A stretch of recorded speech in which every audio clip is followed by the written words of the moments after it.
Hi guys, and welcome to How We Make Things. Today, I want to walk you through the process of ripping apart old pallets and turning them into boards with character. Let's dive into it. The most important thing when you're ripping apart a pallet is the tools that you have. This guy right here is a 3-foot crowbar, and it is priceless when you're ripping apart a bunch of pallets. It makes it super easy.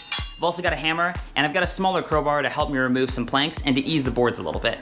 Okay, so when I first start taking apart the pallets, I like to start with a 3-foot crowbar and a hammer, and somewhere in the middle of the board that I'm going to remove. So I'm gonna start with this one right here.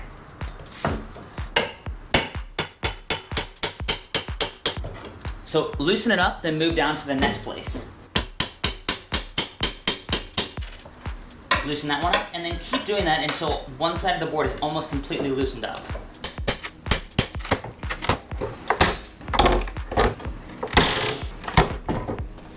Okay, so after you've removed the board, you'll have a bunch of these nails sticking out, and you'll notice these aren't regular nails. They've got spirals and a blunt end. They're also bound to the wood with some kind of chemical compound that makes them a lot harder to remove. So the trick here is to get a board with a couple holes cut the same size as the nail. So then you can slide the board over the nail and then smack the nail through. Now you've got the nail sticking out and it's not bent, so it's easy to pull out. The issue is that when you try to hit these guys through, sometimes they go through, but other times they bend, and when they bend, they're really hard to pull out. So using this board over the top of them prevents them from bending. So once you expose the head of the nail right there, then you can grab your crowbar and just rip them out.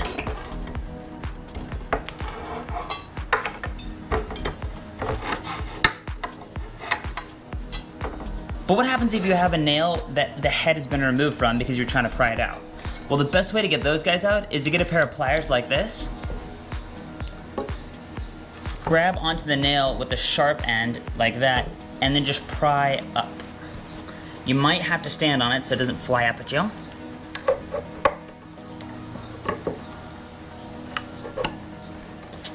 Then there you go.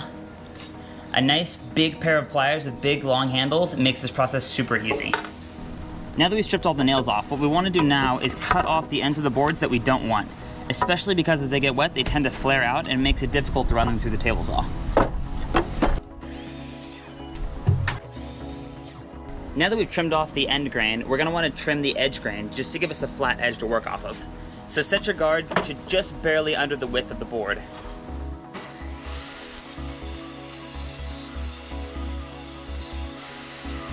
Now do the same for the other side of the board by moving your guard in just a little bit more. Flip the board over and go again.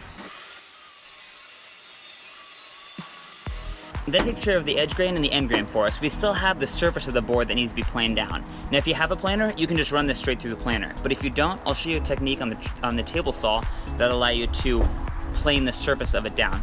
So for the project I'm working on right now, I need these pieces to be 1 inch tall and 3/4 of an inch thick. So I'm gonna go ahead and rip them down to 1 inch.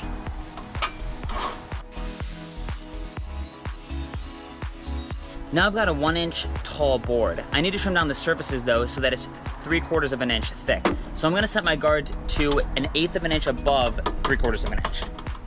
This will allow me to plane down one side so it's smooth, then flip it over and plane the other side the rest of the way so my board results in a 3/4 inch thick width.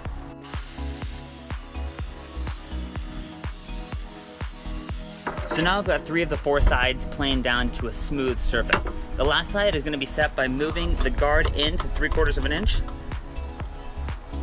and then slicing off this backside.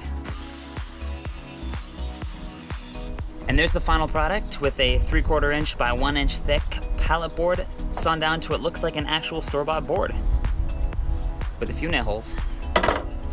Now that's basically the entire process I took from ripping apart my pallets and bringing them down to nice planed and beautiful looking boards to look like this. I was using a planer for a while, and that's how I got this board right here to look so nice. But the problem is the planer was taking forever, and sometimes there's hidden nails inside of these boards that will catch on the planer blade and ruin the planer. So it'll make grooves in the planer blade, and it just doesn't work out very nicely.